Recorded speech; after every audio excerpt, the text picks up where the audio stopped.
At the height of the 1890s, on the eastern edge of a small California town called San Jose, a very particular kind of noise had begun to make itself heard, day and night, 7 days a week, across an open orchard of walnut and prune trees. It was the noise of hammers. It was the noise of saws.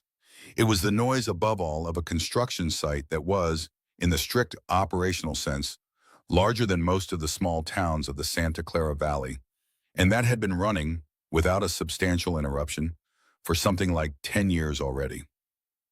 In the middle of the site, visible at first only as a scattering of gables and turrets rising out of the shade of the walnut trees, and later as the site grew, as a whole ridgeline of Queen Anne Victorian architecture receding into its own backlots, stood a house. The house did not, at that moment, have a name. Its owner referred to it, in her correspondence, as La Nada Villa. The construction workers referred to it, when they referred to it at all, as the Winchester place. It would only, in the years after the owner's own death, be given the name by which the rest of the world would come to know it, a name invented, quite deliberately, by the men who bought the property in the summer of 1923 and who understood, correctly, that a tourist attraction sells better if it carries in its very title the promise of something not quite explained. That name is a slight embarrassment to any serious biographer of the person who actually lived in the house. But that name has stuck. This documentary is not about that name. It is about the woman who lived in the house, who never called it a mystery, who spent the last 20 years of her life quietly enlarging it, and who has, in the centuries since her death, been so thoroughly overtaken by the myth of what she supposedly was, a ghost-obsessed spiritualist, a haunted widow, a lunatic building a labyrinth to trap the vengeful spirits of every human being ever killed by a Winchester rifle, that the person she actually was is nearly impossible, on a first approach, to see. Her name was Sarah Lockwood Pardee. She was born in New Haven, Connecticut, on the 4th of June, 1839. She married, in the middle of the American Civil War, one of the sole heirs to the Winchester Repeating Arms Company. She lost her only child at the age of 6 weeks. She lost her husband 16 years later to tuberculosis. She spent the following 40 years of her life in a small stretch of Northern California from which she almost never traveled, endowing in the meantime one of the substantial early tuberculosis hospitals of the American Northeast. She died in 1922, having never in her life met a Boston medium named Adam Coons, for the very good reason that no Boston medium named Adam Coons ever existed. Subscribe for more documentaries on the great dynasties of old money. New episodes every week. One widow, one house, one legend that ate the woman who built the house, and a rifle in the background, whose barrel is present in every version of the story we are about to tell. Sarah Lockwood Pardee, Sally as she was called by her family throughout the whole of her life, and as she signed her personal correspondence for the following 83 years, was born on the 4th of June, 1839, in a rented house at number 29 Orange Street, in the small commercial city of New Haven, Connecticut. She was the 5th child and the 4th daughter of a modest but comfortable New Haven family. Her father, Leonard Pardee, was a carriage manufacturer of Huguenot descent, whose small factory in the industrial district near the New Haven waterfront produced, at its peak in the 1850s, roughly 200 private carriages a year. Her mother, born Sarah Burns, kept the household. There were, in the family, ideas about religion, about the abolition of slavery, about women's education, and about the humane treatment of animals, which were, on the reckoning of the New Haven of that decade, decidedly progressive. The family attended on Sundays the Third Congregational Church, whose pastor, at the time of Sarah's baptism, was one of the leading anti-slavery voices of Southern Connecticut. There were 4 surviving sisters and 1 surviving brother. 2 other children, an older sister and an older brother, had died in infancy of the diseases that had, in the 1830s, taken away roughly 1 American child in every 3 before the age of 5. Sarah was small. She would remain small. She grew, according to the surviving photographs of her adult life, to a height of just under 5 feet, a stature that would in her later years be a subject of a great deal of press curiosity on the incorrect assumption that a small woman was necessarily a fragile one. She was, on the contrary, robust. She rode horses. She played the piano well enough to have been considered, in her 20s, for a small musical career. She spoke, in addition to English, French, German, Italian, and, from a private tutor she took on for 2 years in her mid-teens, a working conversational Spanish. She was, by the standards of a New Haven upper-middle-class household of the 1850s, unusually well-educated. She was admitted at the age of 16 to the Young Ladies Collegiate Institute, which had been established a few years earlier in the shadow of Yale College, and which offered to the daughters of the New Haven professional class a curriculum that was, in most substantive respects, a match for the Yale undergraduate program of the same years. In the small society of New Haven of the 1850s, she was known, in the phrase that would follow her forever afterward, as the Belle of New Haven. It was not a title she seems ever to have particularly welcomed. The photographs show a serious young woman with a very direct gaze, dark hair severely parted in the middle, and no visible interest in the ordinary theatrics of a 19th century courtship. New Haven itself, in the years of Sally Pardee's girlhood, was a city in a certain kind of quiet industrial transformation. It was on paper a small East Coast port town of some 20,000 people. In practice, it was already, by the middle of the 1850s, one of the most concentrated centers of small precision manufacturing in the whole of the United States.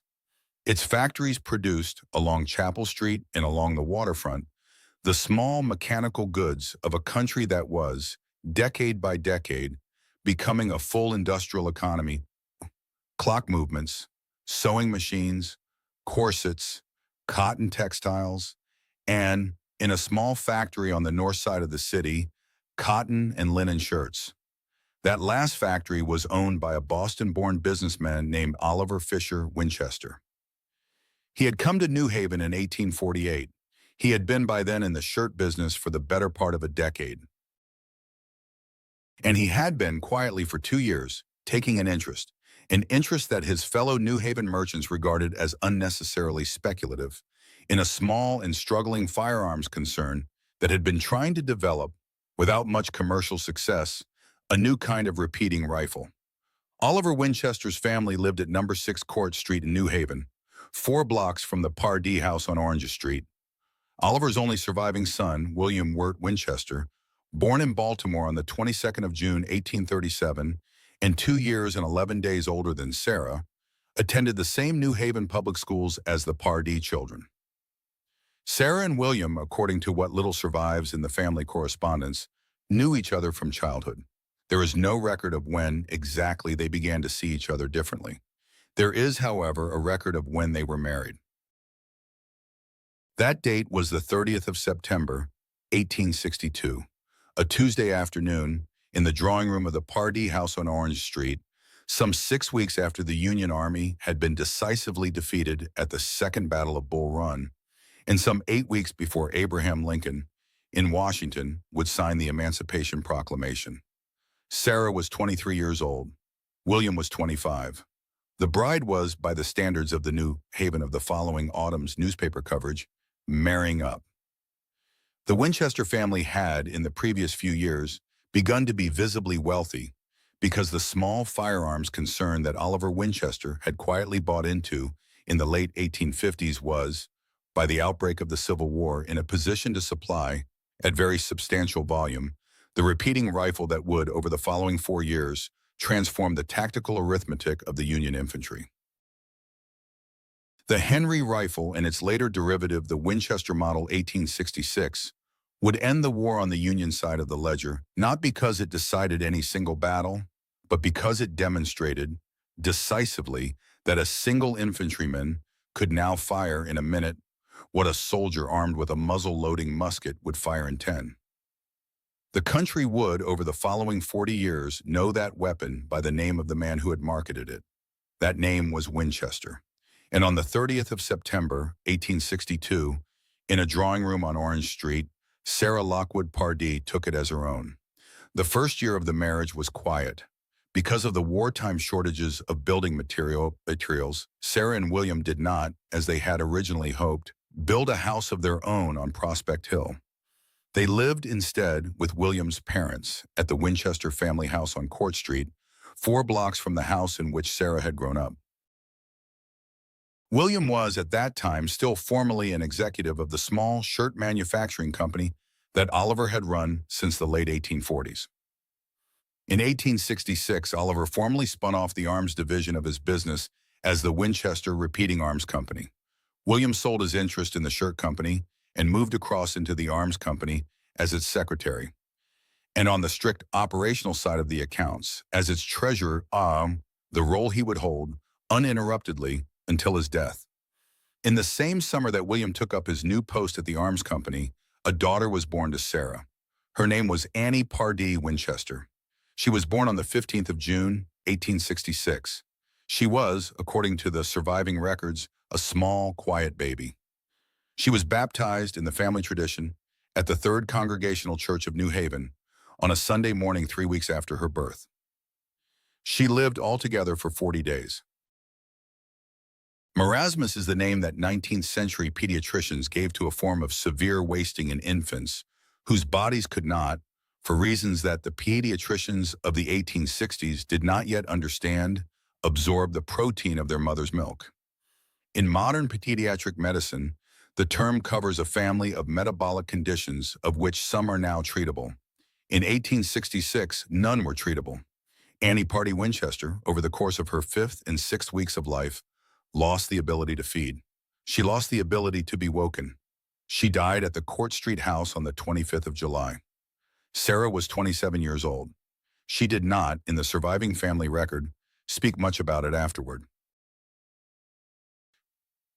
In one of the very few letters of hers to survive from the following winter, addressed to a cousin in Boston who had also lost an infant that autumn, she wrote a single sentence that has been quoted in the following century and a half by every biographer who has come near her. She wrote that some griefs are not, in the strictly correct usage of the English language, ever finished, that they are only over time absorbed. She did not, according to the surviving evidence of her own correspondence, ever have another child. She and William lived on at the Court Street house. William worked at the Winchester Repeating Arms Company plant 6 days a week. He became, over the following 15 years, one of the most technically competent operational executives in the American firearms industry. He supervised the development of the Winchester Model 1873 SIM, the rifle that would come to be known in the American vernacular as the gun that won the West. He supervised the expansion of the New Haven factory to a workforce, at its peak in the 1870s, of over 1,000 men.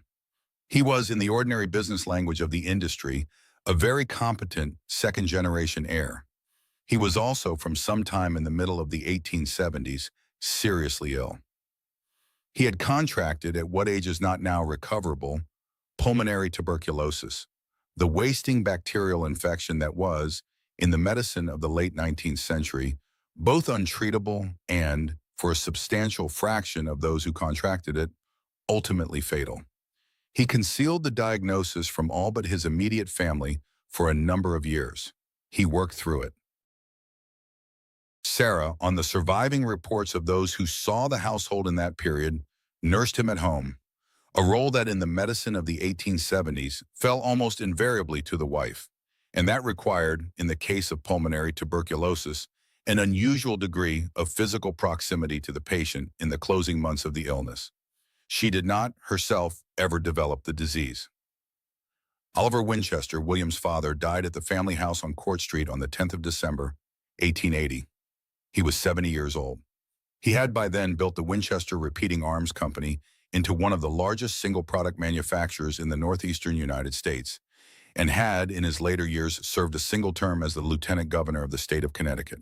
His will divided the controlling stock of the arms company and the very substantial personal residue of his own accumulated wealth among his surviving heirs.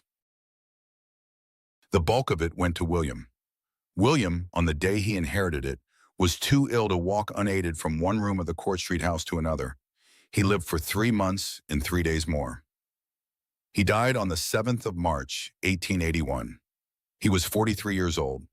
He was buried in the Winchester family plot at the Evergreen Cemetery in New Haven, beside the small stone that bore the name of his daughter, Annie. Sarah, on the day of her husband's death, was 41 years old.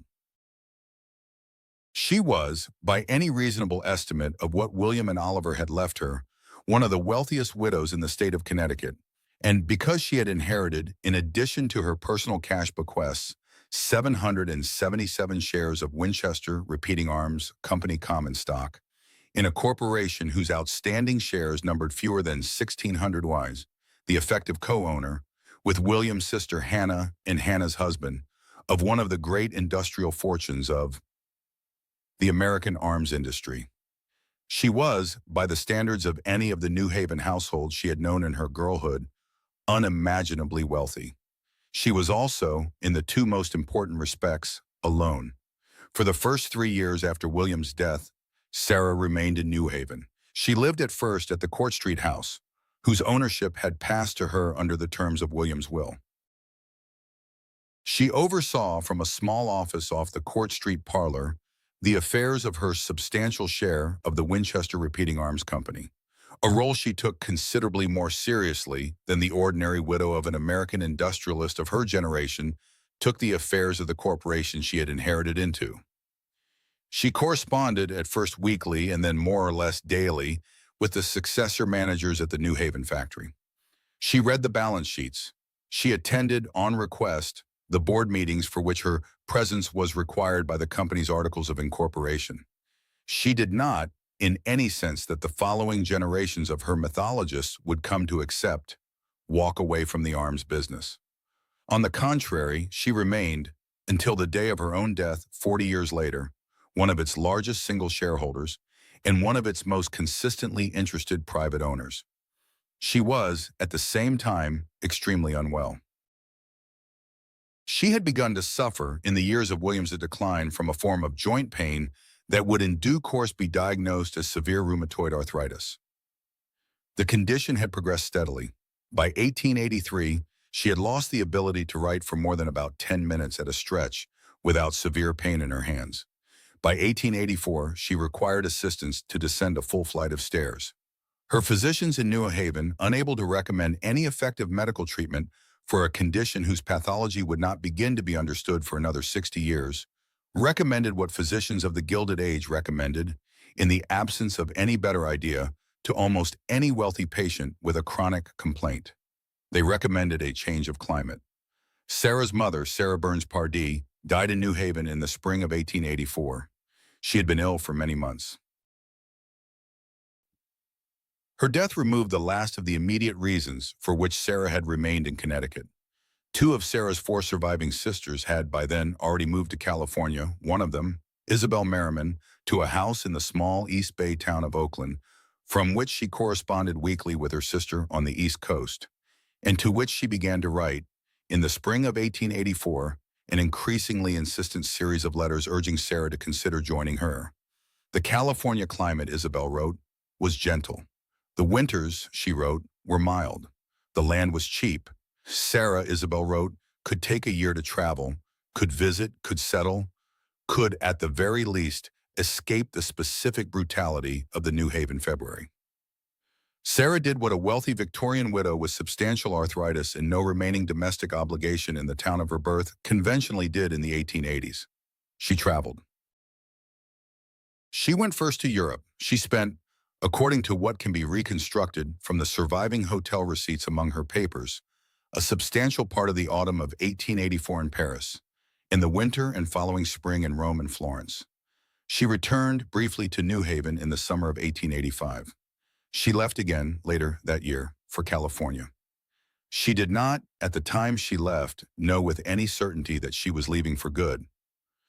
What she knew on the ordinary evidence of what she wrote to her sister Isabel in the September of 1885 was that the winter in New Haven was going to be, in the language she used to Isabel, more than she could bear. She arrived in the Santa Clara Valley, some 50 miles south of San Francisco, in the early months of 1886. She was 46 years old. She was accompanied by a small traveling household that included a personal secretary, a maid, and by the summer of that year, her 17-year-old niece, Marion Isabel Merriman, who was Isabel's daughter and who was called, within the family, Daisy. Daisy Merriman would in time become the closest living relation Sarah would have. She would in due course marry the San Francisco newspaper publisher Frederick Marriott and move a few miles up the peninsula to the town of Atherton. She would remain, in the language of Sarah's own will drawn up nearly 40 years later, Sarah's favorite niece. In the summer of 1886, on the advice of a local Santa Clara Valley real estate agent whose name has not survived, Sarah bought a property on the outskirts of the town of San Jose. It was an 8-room farmhouse, painted white, sitting on approximately 45 acres of walnut and prune orchards. The house had been built in the late 1870s by a local physician named Robert Caldwell for himself and his family. Dr. Caldwell had decided in 1886 to sell up and move nearer to his adult children in San Francisco. Sarah bought the property for approximately $12,500, a sum that represented, on the scale of the fortune she had inherited 5 years earlier, a very small percentage indeed. She renamed the house, in the correspondence she began to send to her New Haven advisors, La Nada Villa, a name derived from the Spanish word for a flat plain, in reference to the level ground on which the house sat. She did not, at any point in the following 36 years of her ownership of the property, call it anything else. What Sarah Winchester did over the 20 years that followed her purchase of Yanata Villa is the fact of her life about which the surrounding mythology has since become densest, and about which the surviving primary documentation is thinnest. The facts, at the level at which they can be reconstructed from her correspondence, from the surviving building account books of the Winchester household, and from the interviews given after her death by the small number of individuals who had worked on the site, an oral history collected in the 1930s by a local historian named Merle Gray, and drawn on extensively by Mary Jo Agnafo in the 2010 biography that has since become the standard scholarly source, are these. She employed at any given time between 1886 and about 1906 between 12 and 22 carpenters. She employed them on ordinary building industry contracts of the period at daily wages that were, according to the surviving accounts, roughly a third above the going rate for a Santa Clara Valley journeyman carpenter of the same years. She provided at her own expense a 2-story dormitory building on the grounds for the workers who preferred to live on site. She did not, contrary to 140 years of popular retelling, employ them 24 hours a day. The work was done in ordinary daylight shifts. It stopped, on evidence from the surviving payroll books, for weeks and sometimes months at a stretch, during Sarah's periods of severe illness, during her occasional travels within California, and during at least one substantial interruption in the autumn of 1895, when the head carpenter of the site was recovering from an accident with a saw. The house grew in a manner that no professional architect would have grown it. Sarah served as her own architect. She had, since her New Haven girlhood, been an amateur student of architectural drawing, a skill she had picked up, according to the surviving family accounts, from a private tutor she had shared with her sisters in the 1850s. She now drew in pencil on ordinary letter paper the additions she wished to see added to Lanata Villa. She handed the drawings to her head carpenter each morning. The carpenter built to the drawings. The results, over the course of 20 years, were what they were. An 8-room farmhouse became a 12-room house. A 12-room house became a 20-room house. A 20-room house became a 50-room house. A 50-room house became a 100-room house. And by 1906, by the count of the surviving newspaper reports of the period, the ridgeline of the roof at Lanata Villa carried at least 7 distinct floors of Queen Anne Victorian gabling, running out across the orchards to the east and the west of the original farmhouse, with something over 160 rooms. Nobody, then or since, has been quite sure of the exact count beneath them. Sarah installed, over the same 20 years, a great many of the small technical innovations of the late Victorian and early Edwardian era of American domestic construction. She installed forced air heating throughout the whole of the growing house, a decade before it was standard in even the largest East Coast mansions. She installed a full electric lighting system in the 1890s, converting from gas piping and retaining both armor, a redundancy she considered simple prudence, on the reasonable ground that the electrical wiring of the 1890s in Northern California could not yet be entirely trusted not to fail. She installed a system of push-button electric annunciators so that a servant in any room of the growing house could be summoned by a single low bell. She installed at least 3 Tiffany art glass windows, of which the most famous is a spider web pattern panel that survives in the house to this day. And she installed, in the additions that were built after about 1900, a series of what she called, in her correspondence, easy riser staircases, flights of stairs in which each individual step rose no more than about 2 inches and turned at short intervals, so that a woman with severe rheumatoid arthritis could climb from one level of her own house to the next without the sharp knee pain that a conventional Victorian staircase with steps of 6 or 7 inches would have produced. Those staircases, and the very short doorways they connected, and the small tight turns they took at the corners, are the source in the following century of a great many of the ghost and curse stories that the house has come to attract. Some are stairs that end at ceilings. Some are doors that open into blank walls.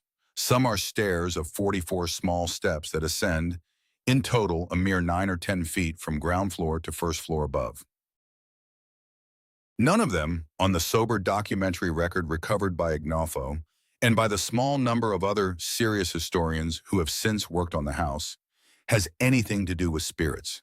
They have to do with a small woman in constant pain, moving through a house of her own design, in a manner that made her daily movement inside it as physically bearable as it could be made. In 1888, 2 years after Sarah's arrival at Lanata Villa, her niece Marion Merriman, Daisy, moved permanently into the house.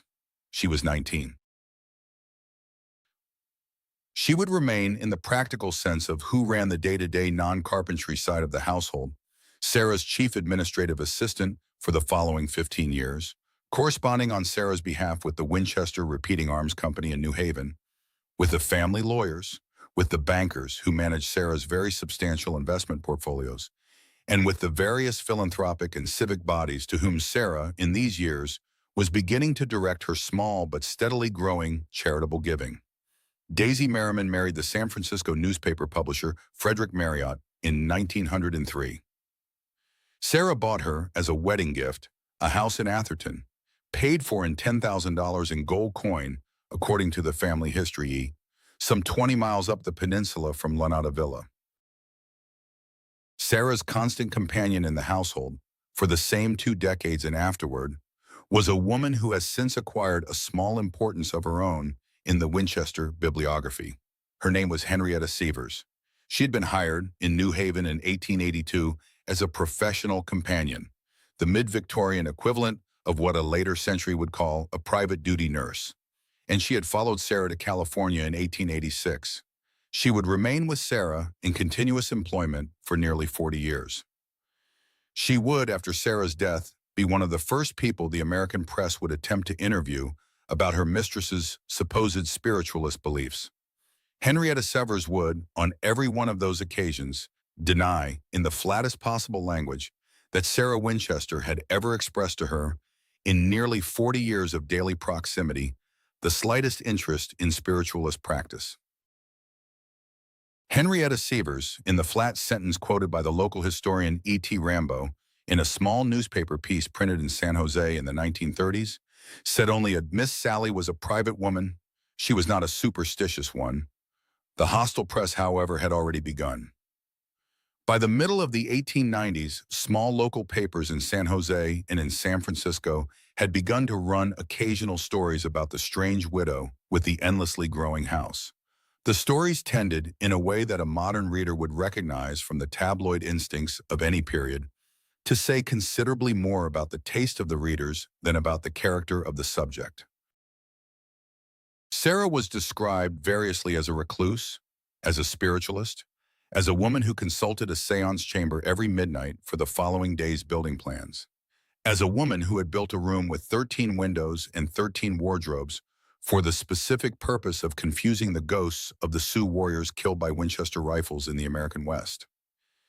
Ignofo, in the 2010 biography, has documented, source by source, that not one of these stories was corroborated by a single first-person interview with a member of the actual Winchester household during the entirety of Sarah's own lifetime. They were, without exception, the products of press invention. Sarah, who read the local papers, was aware of the stories. She did not attempt to correct them. She was, on the ordinary evidence of her surviving correspondence with her New Haven friends, mildly irritated by them, and, on at least one occasion in the winter of 1897, sufficiently annoyed by a particularly inaccurate San Francisco Examiner piece to have her lawyer, Roy Lieb, write a formal letter of correction. The paper did not print the correction. The story ran on. The mythology from that year onward would run on more or less independently of the person around whom it was accumulating. On the morning of the 18th of April, 1906, at 12 minutes past 5, the San Andreas Falls slipped along a stretch of some 290 miles from the Mendocino Triple Junction in far northern California down to the small town of San Juan Bautista, about 30 miles south of San Jose. The earthquake that followed on the modern seismological scale is now estimated to have been a magnitude of 7.9. It was until the Loma Prieta earthquake of 1989, the largest earthquake ever recorded on the Northern California section of the fault. It killed, over the following 72 hours, mostly through the fires that broke out in the shattered gas mains of San Francisco, an estimated 3,000 people. It displaced, over the following 2 weeks, more than 200,000. Sarah Winchester, on the morning of the 18th of April, was asleep in a small bedroom on the second floor of La Nada Villa. The room had been decorated in a pattern of daisies, the flower after which her niece Daisy Merriman had been nicknamed, and it was known in the household as the Daisy bedroom.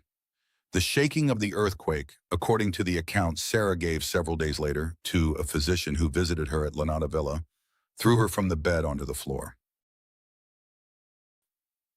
It jammed the bedroom door, which had shifted at its top hinge at the moment of the first shake, and would not, thereafter, open. She was in the room alone and unable to leave for the better part of the following hour.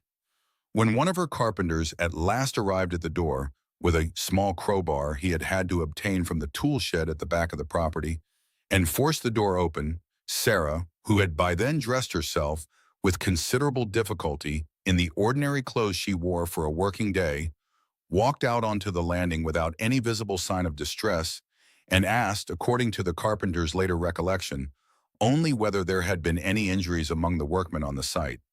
There had not been. 2 of the carpenters had been slightly cut by falling debris in the front hall. None had been more seriously hurt. The 7-story tower at the northeast corner of the house, the tallest structure Sarah had ever added to La Nada Villa, completed only 3 years earlier, and containing at its top a small observatory-style room from which, on a clear day, one could see the peaks of the Diablo Range to the east, had collapsed entirely during the shaking. The upper 2 floors of the north wing had shifted several inches on their foundations. 3 of the interior chimneys had cracked, and the tallest of them had fallen through the roof of the west parlor. Sarah's response to the damage was, on the evidence of what she then did over the following 2 weeks, the exact opposite of what her later mythologists have almost universally attributed to her. She did not attempt to rebuild what had fallen. She did not, in the language of her later cultural caricature, understand the earthquake as a message from the spirits that certain rooms of La Nada Villa had become inauspicious. She did not, in the strictest sense, understand the earthquake as a message from anything at all. It was a natural event of a kind she had, since her arrival in California 20 years earlier, been told to expect. What she did, quite systematically, over the course of the fortnight following the shaking, was to have the damaged rooms sealed off. Doorways were bricked up. Small hallways were fitted with new interior walls, closing off the passages to the collapsed sections. Stairs that had led, until the morning of the 18th of April, up to the vanished seventh floor of the tower, now led, quite simply, to a fresh wall of new plaster where the tower had once been. Sarah had, in short, walled off the parts of her own house that had, in the earthquake, become unsafe. Those doors that opened onto walls and those stairs that ended at ceilings are what a great many later tourists would come to Lanata Villa specifically to see. Those doors and those stairs are, on the sober record, the direct consequence of a very ordinary structural decision made by a widow of 66 who had been advised by the local engineers who had come to inspect the property in the fortnight after the shake that the safest course was to seal the damage and to build no more to the east of it. Sarah moved, later in 1906, to the house in Atherton that she had bought 3 years earlier as a wedding gift for Daisy Merriman and Frederick Marriott. She kept Lanata Villa. She continued to add smaller additions to the west wing of Lanata Villa over the following 15 years. But she never, after the earthquake, slept regularly in the main house again. She spent, from 1906 onward, the greater part of her time at the Atherton house, in the company of Daisy Marriott and Daisy's growing family. In the same period, and quite deliberately, Sarah began to organize, at last, the philanthropic legacy that she had been putting off for the better part of a quarter of a century. On the 16th of November, 1909, she wrote to the General Hospital Society of Connecticut in New Haven, the parent body of the small New Haven hospital that had, in the early 1880s, cared for her dying husband, with a specific proposal. She would fund, at her own expense, the construction and endowment of a new tuberculosis hospital to be built on hospital grounds in New Haven, to be dedicated to the memory of William Wirt Winchester, and to be devoted exclusively and in perpetuity to the treatment of the disease that had killed him. She sent within the same month a first check for $300,000. She would, over the following decade, add substantially to the endowment. The William Wirt Winchester Memorial Hospital opened its doors in New Haven in 1918. Its total endowment from Sarah Winchester, by the time of her death 4 years later, was in the region of $1.33 million, the largest single philanthropic transfer she ever made, and one that, on almost any measure of contemporary purchasing power, was one of the substantial individual medical endowments of the American Progressive era. The hospital treated tuberculosis patients from the New Haven area and later from across the state of Connecticut for the following 50 years. It was in due course absorbed in the second half of the 20th century into what is now the Yale New Haven Hospital System. It exists today on the same site as the Winchester Center for Lung Disease. It has, on any reasonable estimate, treated over its now more than a century of operation in the region of 100,000 patients. That fact, in the century since Sarah's death, has almost never been mentioned in the tourist literature of Lanata Villa. Sarah Lockwood Pardee Winchester died at the Atherton House on the 5th of September, 1922. She was 83 years old. The cause of death, as certified by her Atherton physician, was congestive heart failure. She had been declining in the general sense that a woman of 83 with a lifetime of severe rheumatoid arthritis and a substantial cardiac history was in 1922 obviously going to be declining for approximately the previous 2 years. Her last coherent conversation, according to Daisy Marriott's account written the following week, had been with Daisy herself on the evening of the 4th of September on the subject of the household's usual arrangements for the winter migration of songbirds to the Atherton garden. Her will, drawn up over the course of the previous 15 years and revised several times, was, in accordance with her ordinary sense of legal precision, 12 pages long and organized into 13 numbered clauses. It has been reported in the following century that she signed it 13 times, and that this fact was somehow evidence of her superstitious attachment to the number 13. The truth is only that a well-drafted American will of the 1920s routinely required the testator to initial each individual page. One signature per page plus a final signature. Sarah's will, at 12 pages plus a final signature, required 13. There is no evidence in her surviving correspondence that she attached any particular weight, superstitious or otherwise, to the number. The will divided the residue of her personal fortune, which, after the funding of the William Wirt Winchester Memorial Hospital and various smaller charitable bequests, still exceeded $4 million. Among her surviving family, her long-serving staff, and a small number of civic bodies in California. Her favorite niece, Marion Marriott, received the bulk of the personal estate, subject to a life interest arrangement under which the income of a substantial trust was paid to Marion during Marion's lifetime, with the principal to pass, on Marion's death, to the New Haven Hospital. Henrietta Severs received an annuity that would provide for her comfortably for the remaining 26 years of her life. The head carpenter of the Winnata Villa site received a small but respectable retirement provision. Roy Lieb, the San Jose attorney who had served Sarah as her general counsel since the early 1900s, was named executor of the estate. He would in due course wind it up with the same discretion and competence with which he had, for 22 years, run its ongoing legal affairs. Sarah was buried at first at the Alta Mesa Memorial Park Cemetery in Palo Alto, a temporary interment that her family had agreed on some years earlier, at Daisy's suggestion, on the grounds that it was closer to Atherton and that no immediate long-distance transport would be required. Some years afterwards, in accordance with what Sarah had actually written in the will, her remains were transferred to the Winchester family plot at Evergreen Cemetery in New Haven and were placed beside those of William and of Annie, who had been buried there in 1881 and in 1866 respectively. The house in San Jose was sold.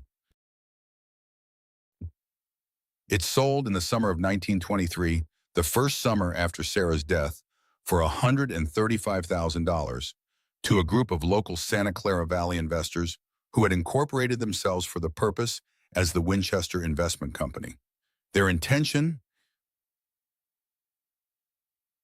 as reported in the local press that autumn, was to open the property to the public as a paid attraction. They had, quite correctly, understood that the local rumors about Sarah's supposed spiritualist practices, rumors that Ignafo would in due course trace back, source by source, to the specifically pre-1922 hostile press coverage, could, if properly marketed, be turned into a very substantial source of paid admissions. They gave the property the name that Sarah herself had never used and would, on any evidence of her actual disposition toward it, have thoroughly disliked.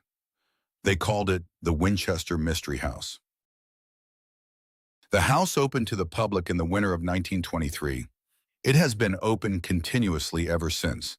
It receives, in a good year, well over 400,000 paid visitors, a figure that puts it in the modern tourism economy of the Santa Clara Valley, alongside the Computer History Museum in Mountain View, and slightly ahead of the historic homes of Silicon Valley's tech founders. The mythology, meanwhile, has grown.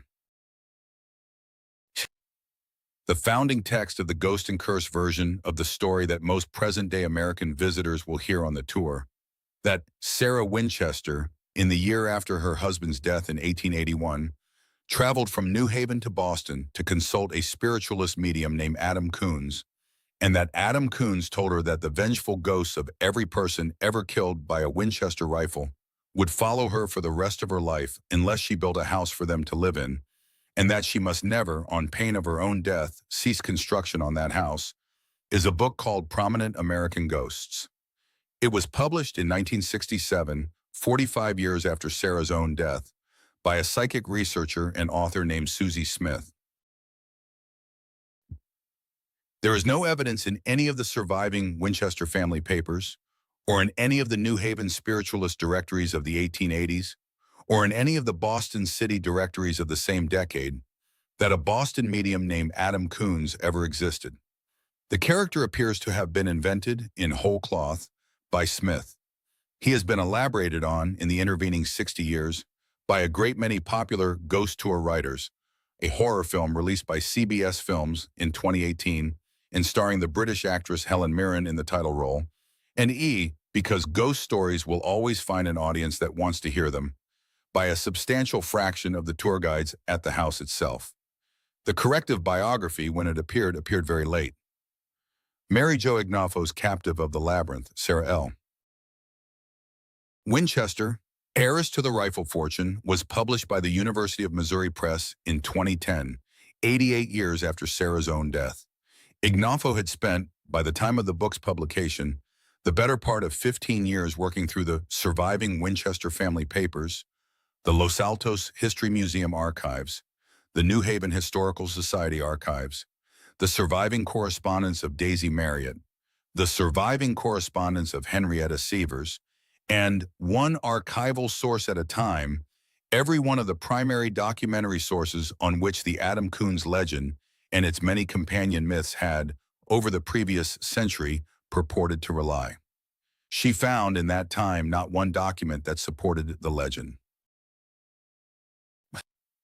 She found, on the contrary, a great deal of documentary evidence, private letters, hospital account books, share register entries, philanthropic pledges, medical bills, and most damning of all, the flat contemporary denials of the household staff, i.e., that painted of Sarah Winchester a rather different picture.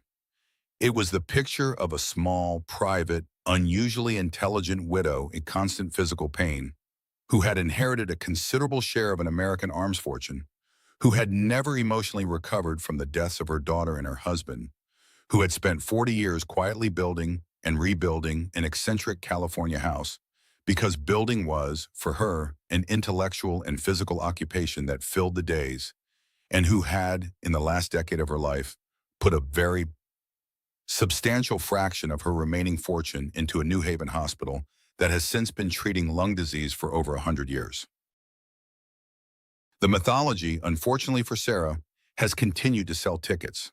The corrective biography, in the 15 years since its publication, has continued to be read in the ordinary way of a serious university press biography by a considerably smaller audience. Return for a moment to the sound with which we began, to the noise of hammers, of saws, of a construction site running through a summer afternoon in the walnut orchard south of San Jose. The woman who ran that construction site was not, on any of the surviving evidence, a person who was building for spirits. She was not a person who believed she could not stop. She was not a person who believed the house would kill her if it were completed. She was a person who was, quite simply, in an ordinary and human way, trying to fill a set of decades that had begun with two very specific catastrophes: the death of an infant daughter in 1866 and the death of a husband in 1881. And that could not, on any of the emotional resources available to her, be filled by anything else in particular. She built, in short, because building was the only ordinary activity she found herself able to do with the very substantial money that a very substantial industrial fortune had given her. That she also gave away a fraction of that fortune to the largest single American tuberculosis hospital of the first quarter of the 20th century, and that the hospital exists today, in the same building, treating the same disease under a new name, with 100 years of continuous patient records to its credit, is a fact that is not disputed by any serious historian. It is a fact that is, however, almost never mentioned by the tour guides at the house she left behind in San Jose. The house sells tickets. The hospital does not. In the Evergreen Cemetery in New Haven, Connecticut, there is a small stone monument of no particular architectural distinction on which three names are carved. The first name is that of William Wirt Winchester, and the dates beside it are 1837 and 1881. The second name is that of Annie Party Winchester, and the dates beside it are 1866 and 1866. The third name is that of Sarah Lockwood Winchester, and the dates beside it are 1839 and 1922. The three names are set out in the order of death, not the order of birth. That order is, quite deliberately, the order in which the small family fell. Some houses, in the end, are built not to contain their owners, but to occupy them, and are then, at the owner's death, misunderstood by every subsequent generation as monuments to a haunting that never took place.